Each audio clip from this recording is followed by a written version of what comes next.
There are games you played, and then there are games you remember for the rest of your life. Games that completely change the way you look at gaming. Games that do not just entertain you but challenge you, surprise you, frustrate you, and reward you in ways very few games ever can. For millions of players around the world, Sekiro Shadows Die Twice and Elden Ring are exactly those kinds of games. Yet many people never touch them, not because they don't look interesting, but because they have heard the same thing over and over again. They are too hard, they are only for Souls veterans, I don't have the patience. And that's exactly why you are missing out on two of the greatest gaming experience ever created.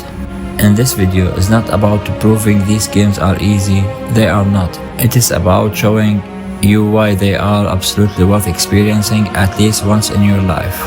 One thing separates FromSoftware games from almost every modern AAA title. They respect your intelligence. Most games constantly tell you where to go, where to press, where's the direction, what to do next, what's the objects, and how to solve every problem. Sekiro and Elden Ring do not. Instead, they trust you. If you see something interesting on the horizon, go there. If a mysterious cave catches your attention, walk inside. If you think there is a hidden path behind a waterfall, go check. The game rarely says go here. It simply asks, what do you want to discover? That feeling of curiosity is something many modern games have lost, and once you experience it, it is hard to go back. Think about the last time you played a game made you so much interested. Not because of scripted cutscenes, but because of something you accomplished. That's what these games do better than almost anyone else. Every enemy teaches you something, every mistake has a reason. Every boss asks you to improve. At first, you will probably lose again and again and again. But something amazing happens without realizing it. You are becoming better, not because your character gained 10 more levels, not because you found an overpowered weapon, because you improved. Your reactions become faster. You recognize attack pattern. You stop panicking, you stop thinking, and when you finally win, it does not feel like luck. It feels earned. That feeling very few games can recreate. If you have ever dreamed of becoming a true samurai, Sekiro delivers that fantasy better than almost any games ever made. Everything revolves around precision timing, confidence, and instead of simply attacking until an enemy falls, you are constantly reading your opponent. Every clash of swords sounds powerful. Every perfectly timed deflection feels satisfying. The combat is not chaotic, it is rhythmic, almost like two warriors dancing with blades. And once that rhythm clicks, the game becomes incredibly rewarding. Movement is just as exciting, using the grappling hook to fly across rooftops, sneaking through enemy camps, finding hidden routes. It all makes exploration feel fast and dynamic.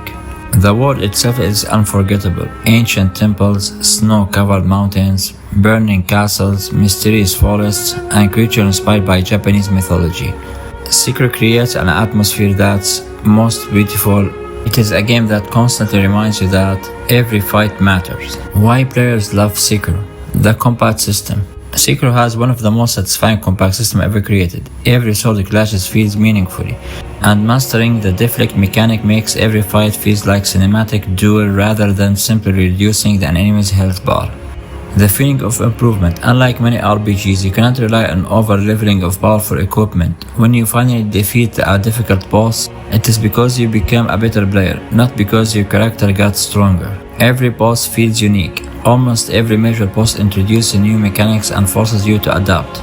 No two fights feel exactly the same, making every victory memorable. Perfect risk and reward. Sekiro constantly pushes you to stay aggressive instead of playing defensively. This creates intense battles that reward confidence, timing, and precision. Deep story hidden in the world. Rather than explaining everything through long cutscenes, Sekiro lets players discover the lore through dialogues, environments, and item descriptions, making the world feel mysterious and rewarding to explore. Satisfaction victory. Few games create the same feeling as finally defeating a boss you have struggled against for hours. That sense of accomplishment is one of the biggest reasons players remember Sekiro years after finishing it. Every defeat teaches you something, and every victory feels like something you truly earned. Let's move to Elden Ring. Feels like a real adventure. The first time you step into Lemgrave, the game does not tell you exactly where to go. Instead, it lets the world speak for itself. A giant castle in the distance, a ruined village, a dragon suddenly appearing from the sky, a cave hidden behind the trees. Every direction promised something new, and almost every time your curiosity gets rewarded. Maybe you will discover a legendary weapon, a hidden boss, a secret dungeon, or an NPC whose story continues dozens of hours later. The world feels alive because exploration is meaningful. Nothing feels like filler, every location has a purpose. Every discovery feels like your discovery, and that's incredibly rare in open world games. Bosses you will never forget. Ask almost any fan what they remember most, and they will probably mention the bosses, not because they are difficult, but because they are unforgettable. Every boss has its own personality, its own music, its own fighting style, its own story. Some battles feel like duels, others feel like fighting legends. Even after years, players still talk about these encounters, not because they hated them, but because they overcoming them created moments that stayed with them forever. Very few games create moments that become personal achievements. Sekiro and Elden Ring do that over and over and over again. More than just games. These games lack observation, persistence.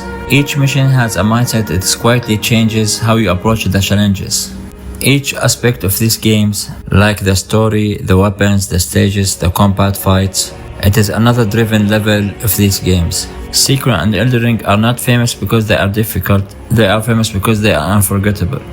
They create worlds you will want to explore, bosses you will never forget, and music you will instantly recognize, moments that makes victory feel truly earned. At Game Awards in 2019, Sekiro won Game of the Year, beating some of the biggest releases of that year.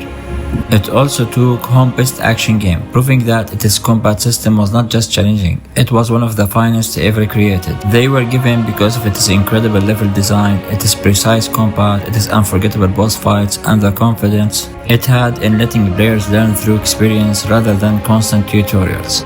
Elden Ring won Game of the Year at the Game Awards in 2022. Along with several other awards, including Best Game Direction and Best Role-Playing Game. These awards were not just for having a massive open world. They recognize how Elden Ring trusted players to create their own adventure instead of following a checklist. Every castle on the horizon, every hidden cave, every mysterious character felt like something you discover on your own. The world rewarded curiosity instead of forcing you down a single path. That's why Elden Ring was not just praised by critics. It became one of the highest rated games ever made and introduced millions of new players. Years after its release, players are still uncovering hidden details, experimenting with new character builds, and returning to the lands between for another journey. Very few games leave that kind of lasting impact. Elden Ring is one of them. Thanks for watching. As always, this is Amori Show, and I'm gonna see you guys in the next video.